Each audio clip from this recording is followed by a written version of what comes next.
Alright, so my buddy Ruben just picked up a new truck, and one of the first modifications we are doing to his truck is we're going to do an Injen cold air intake, the Evolution.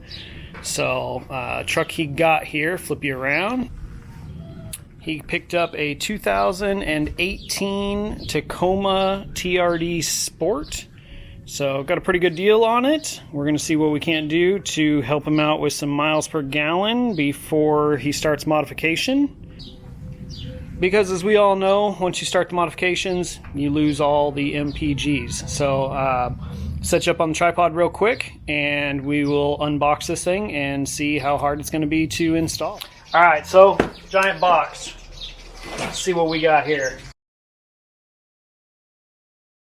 Alright, pretty straightforward comes out of the box. We have a new large air box. Obviously your filter is going to go into here. And then this piece is over here, runs across the front grille of the truck area there. It actually pulls air in under here through the grille to be a more true cold air intake. And then a new piece of piping that has your vent as well as your mass airflow sensor adapter here. So let's get over to the truck. We'll get everything in there torn apart and then see what we got to do from there. Alright, so first things first, pop this off, give you access. Just lift up on it, pops right out of there. So next thing we're going to do, undo this hose clamp here, this breather vent tube here, undo this clip right here. Should just be a squeeze and pull, pretty easy like that. This clip, we will actually take a seal pick and pop this loose, and then once we get the lid off, we'll see if we can't get that out of there. And then take the couple of clips off and pull all of this unit completely out. Let's get that done. We'll show you after that. Alright, so once you get the main filter and everything out, there's two 12mm bolts here and one more on the side here. Those hose clamps, at least on this truck, were 10mm. Don't forget this little piece on the side. It sits kind of like this on that crossover piece before you rip it out of there. It's just real simple. Depress on these little tabs here and it'll pop right out. If you're struggling with them, you can get a 10mm socket and slip over the top of it and it'll depress both of them at the same time and you can pop it right out of there.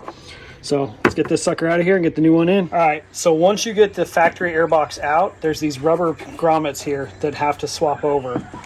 The one on the side here is pretty simple. You just kind of roll it to the side.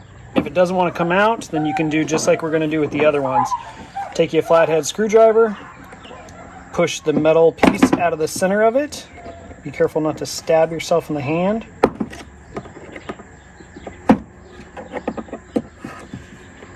And then once that's out, that'll give the rubber room to maneuver out of there.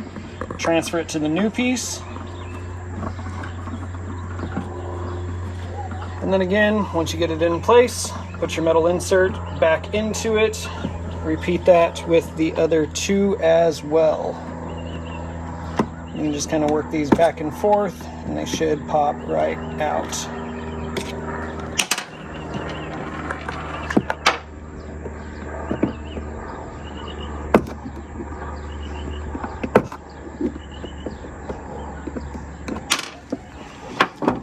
And then just give them a little squeeze and push.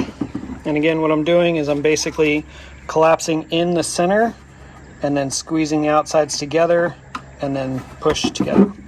And that pops them out. And set that to the side.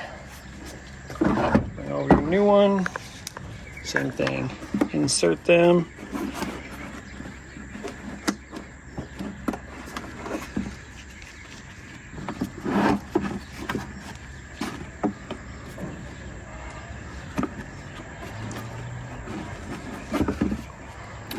Put your metal pieces back in. And then this is ready to go back in the truck. All right, so I put the outside one in just to kind of get it somewhat lined up. And then the easiest thing to do, you can kind of visually look down and see where it's aligned. You're gonna reach in and put the bolt in, and then you should be able to kind of feel where it lines up.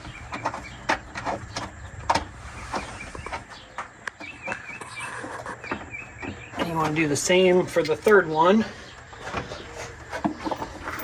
All right, so to get the bolt in the back, I actually had to pull the front one out, get it aligned, and then put pressure like this way in order to get it aligned. Once I got the back one in, I was able to put pressure this way and get the front one in. So we'll get those all snugged down real quick and on to the next step. All right, so we're ready to put the ram part of it on. And before you do that, there is a covering here that needs to come off. So a couple ways to do this. You can get a screwdriver, get down under the little clip here, gently pull up on it, and then once you get the initial up, you can remove it like that. Or there is a specialty tool that you can get down in, and these just kind of grip sometimes depending on the angle, or if they have the little slots in them, you can't really get it. So a lot of times screwdriver is the easiest way. So we'll pop this out real quick. There are 6 of these little keepers. There's 3 on the top and then 3 on the lower shelf. All 6 need to come out. Sorry, there is 7. 3 on the top and 4 on the bottom.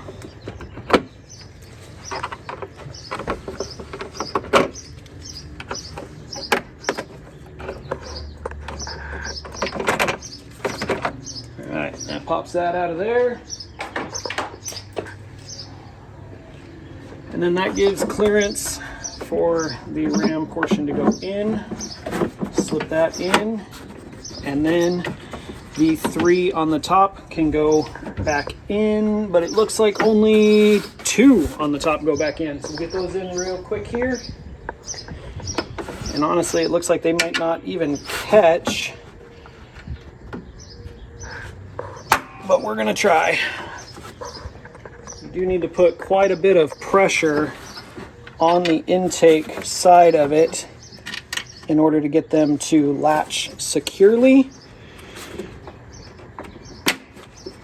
But they do stay, and it does make it secure. Then in the kit, there are 4 bolts that go in the side over here, 2 on this side and 2 on this side in order to secure that. We'll get those in next.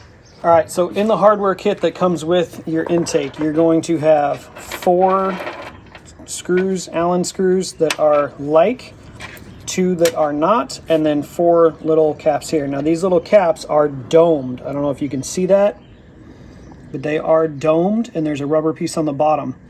The rubber piece is going to go against the intake, and then these parts are going to be difficult to get in there, but these are a weather tight seal, so you may have to even like screw them in order to get it on there. They are domed so that when you tighten it down, the rubber will seal and push against that to make it an airtight seal, so you get the full effect of the cold air intake. So we'll get these in and show you after that. These 2 small ones are going to be for your mass airflow sensor that you need to transfer over from the old piece. So we'll get all that transferred over real quick and bring you back. All right, so once you remove the old mass airflow sensor, they do provide new screws.